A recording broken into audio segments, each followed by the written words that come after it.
they are teasing also an Ahsoka series, so I'll be excited to see more about that.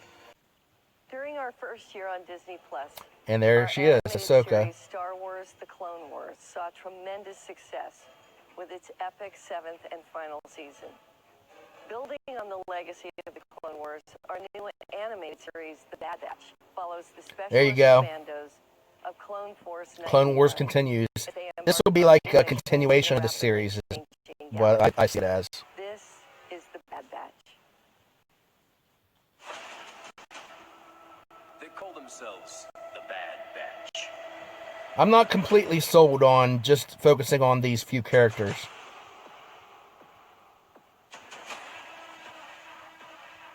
They weren't my favorite characters from the original series.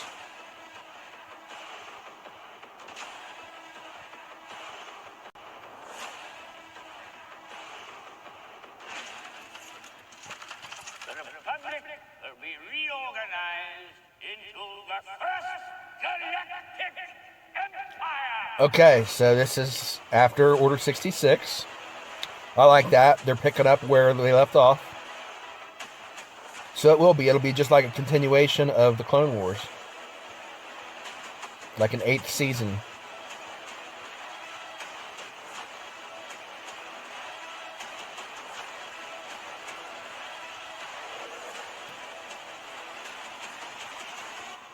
That was quite an impressive display.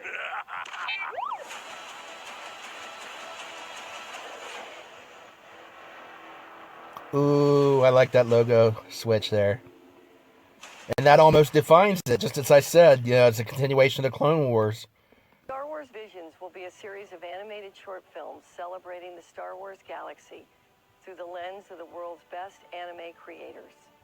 This anthology collection will bring 10 fantastic visions from several of the leading Japanese anime studios, offering a fresh and diverse cultural perspective to Star Wars. Lando Calrissian is the galaxy's smoothest, most notorious scoundrel, and he'll return in a brand new event series for Disney+. Justin Simien, creator of the critically acclaimed and hugely popular Dear White People, is developing the story with us now. A massive Star Wars fan. They got an SJW heading it up. Put together an irresistible swagger of our upcoming series, Lando. Take a look. This is so disappointing because I love Lando as a character, and I would love to see a series with him headlining it, or as a major character. Okay, what year did Star Wars Galaxy Edge open? 19. What's the name of the title character ship in The Mandalorian? That's easy, Razor Crest. As I was saying, yeah, that's disappointing because I love Lando as a character, and I'd like to see more of him. But this is a sign that they're going to get into some more SJW stuff. Classic, modern Disney bullcrap. And I just can't stand that they're doing that. They're going to ruin Lando for us. In the Disney Plus series Mandalorian, title character's armor is made of what steel?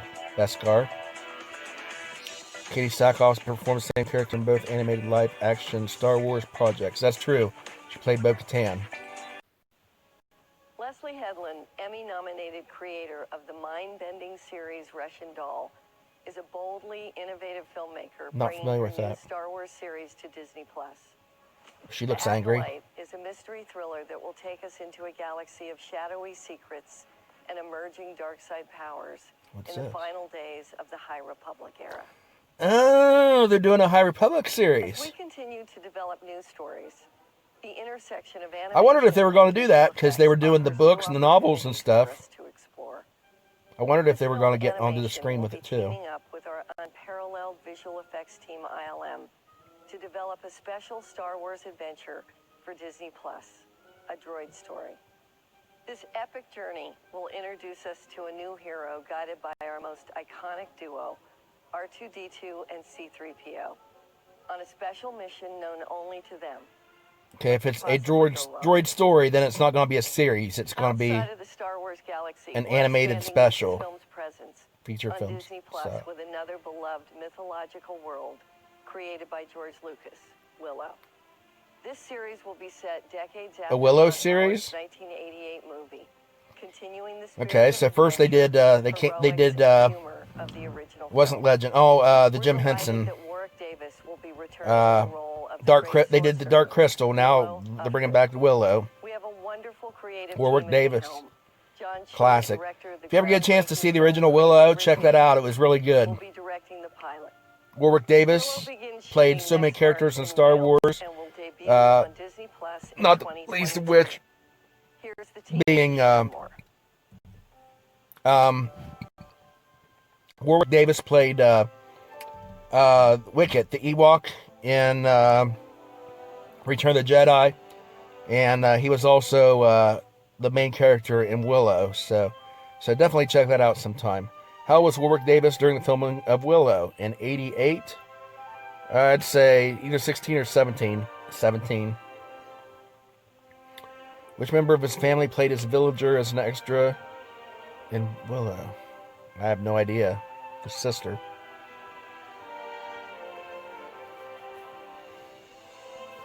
I like that they're throwing these trivia things on here. Yeah, I hope they do these. Like they're bringing back Willow for a series. I hope they do it justice, because I hate when they take something that is so good, so classic, and then try to reinvent it. It just completely ruins it. So I'm very skeptical about when I hear news like that.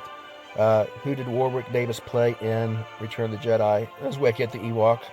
Real easy. Most of these are easy questions. True or false? Warwick's long hair in Willow was actually a wig. That's true.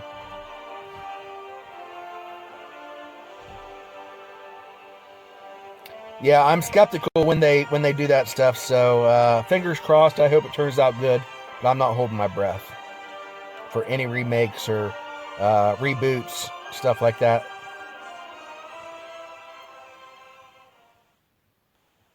We also have some news to share on our theatrical slate. We're in pre-production on the next and final installment of Indiana Jones. At the helm, we have James Another Mangold, Indiana Jones movie? director of the Academy Award-winning I'd heard film rumors Ford about that, vs. and I was Ferrari. hoping it wasn't And of true. course, Indy himself, I love Harrison Indiana Ford, Jones, but they will be really back to butchered it with the conclude last this one, iconic and character's journey. Indy will begin shooting late spring of at least Harrison 2021 Ford's back. and will be released in July of 2022. Our Star Wars theatrical slate is pushing forward into a new future era. As we announced recently, we're currently developing a brand new Star Wars feature with acclaimed filmmaker, Academy Award winner, Taika Waititi. Taika's approach to Star Wars will be fresh, unexpected, and unique. His enormous talent and sense of humor will ensure that audiences are in for an unforgettable ride. He's currently hard at work writing this next adventure. And to close today, I couldn't be more excited that our next That's all they're Star giving us on that one? film will be directed by Patty Jenkins. Patty, director of the Wonder Woman Okay, Wonder franchise, Woman. will bring her inspired vision to She did a Rogue good job with that. Squadron.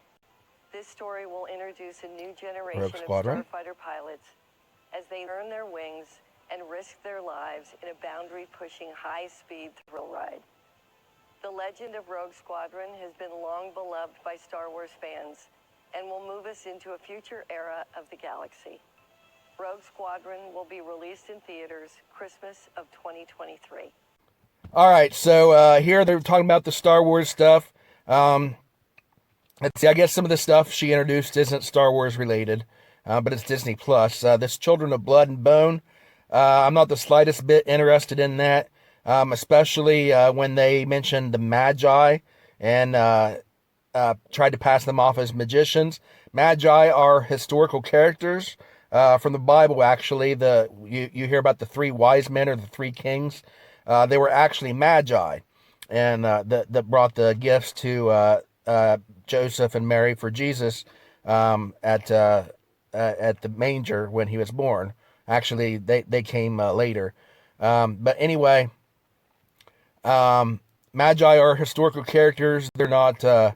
they actually did exist. They weren't magicians, and for them to repurpose the title Magi as these type of magicians, magic wielders, or whatever, I have absolutely no interest in even seeing something like that. Let's see, they've got Star Wars Visions. Let's see, that was the one they talked about being the animated thing from different cultures. I guess they'll be doing some Japanimation, anime sort of stuff. I'd be kind of interested to see what they do with that. I've seen some fan films that they've done with Japanese animation style, and so that may be an interesting series to watch. Mandalorian, of course. Season 1 was epic. Season 2 is looking really good. Filoni and Favreau and Filoni in charge of the Mandalorian. It's going to be good. And also, they mentioned that Filoni and Favreau are also in charge of the Ahsoka series, the spinoff that they're doing. So that'll be good, especially with since Filoni created the character, he's going to be true to the character herself, and going to be careful not to go off on some tangent and do something that's uncharacteristic for her. And the other one, I think they said was the Bad Batch or Andor. One of them they said Filoni and Favreau was in charge of. Probably the Bad Batch, because being an animated continuation of the Clone Wars, Filoni being in charge of that, it'll be good. Maybe not as good as the Clone Wars itself was, but then again, they may surprise us. I'm not thrilled with the characters, the characters as the Bad Batch, but they're not going to be the only characters in it, even though they will be the main focus. So it could actually be really good. Andor looks like it could be interesting, especially since they're getting the guy that's behind the Jason Bourne movies to be the showrunner for that. That's a very good choice for a spy-type thriller type series. So that'll be interesting to see. And, of course, that'll be a prequel to Rogue One. Obi-Wan Kenobi, that's going to be an awesome series. I'm really looking forward to that.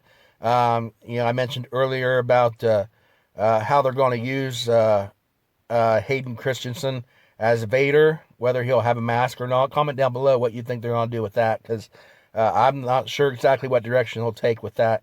But I think they'll almost have to have at some point where he takes off the mask, or at least the mask gets damaged to the point to where you can actually hear his voice unfiltered, so that you'll recognize that it's actually him as they face off. That would be epic. I'm really looking forward to see that showdown. The Acolyte, which is where they're going back into the High Republic, which is their new spinoff from the Old Republic, which is from Legends, Star Wars Legends. And so I am not sure what I think about that. I haven't read any of the material that they put out so far on the High Republic. I don't really get into a lot of the books and stuff except for the comics.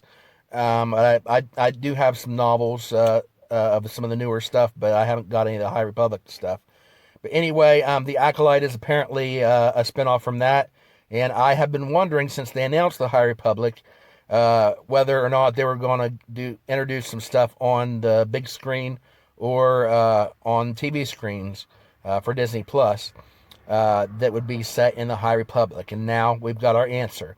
Obviously, you would think that they would, because it's such a big opportunity with Disney Plus, would reach a lot more audiences than their novels and young adult novels and comics and stuff like that would reach.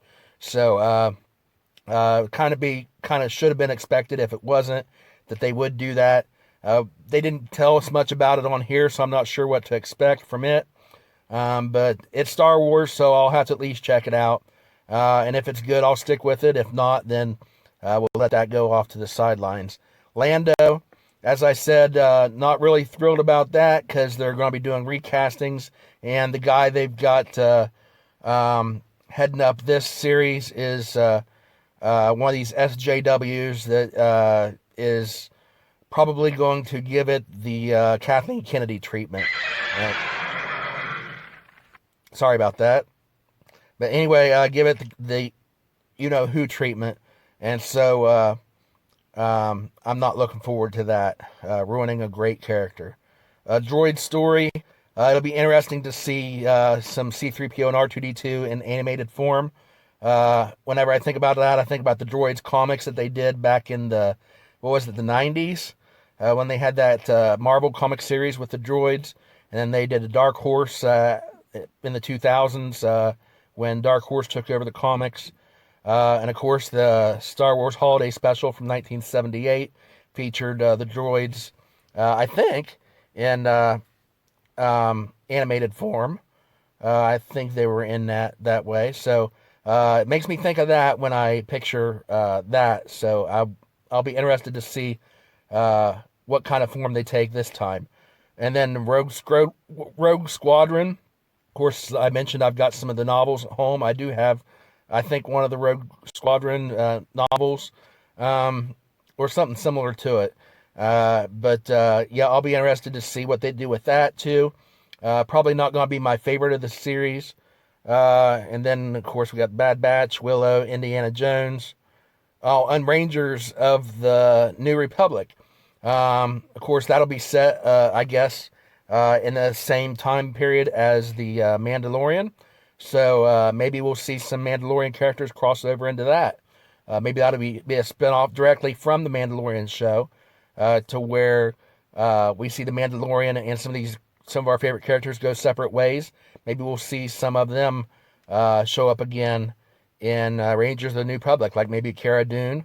Maybe we'll see her show up in that or something. Anyway, so there we go. There we have it. We've got Star Wars Droid Story, Rogue Squadron, Lando, Mandalorian continues, Star Wars Visions, Ahsoka, Rangers of the New Republic, Andor, Obi-Wan Kenobi, The Acolyte, and Bad Batch are the new Star Wars stuff they've got coming out in the next couple of years. That's a lot of material for the next 2 years for Star Wars on the television screen. So I guess I heard they raised the prices on Disney Plus, and so they're wanting to keep their people, from canceling their service.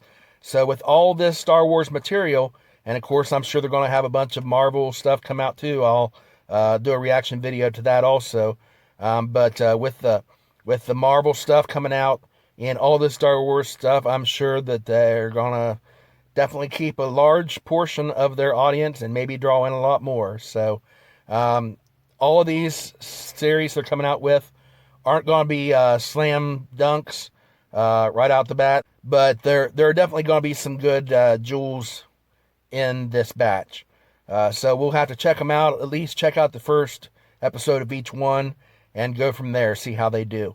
Hopefully, if the Mandalorian's any indication, especially the ones that Filoni and Favreau are in charge of, I've got high hopes for them. I think they'll do a good service for us. Some of the other ones I'm not sure of, so we'll just have to see when the time comes. Well, that's it for today. Thanks for watching, everybody. I hope you enjoyed today's episode. As always, like this video, comment down below, and hit the subscribe button so that you'll be eligible to receive that free Star Wars trade paperback I'm giving away when we reach 100 subs. So stay tuned. Shortly, I'm going to upload my reaction to the Marvel stuff that's coming out also.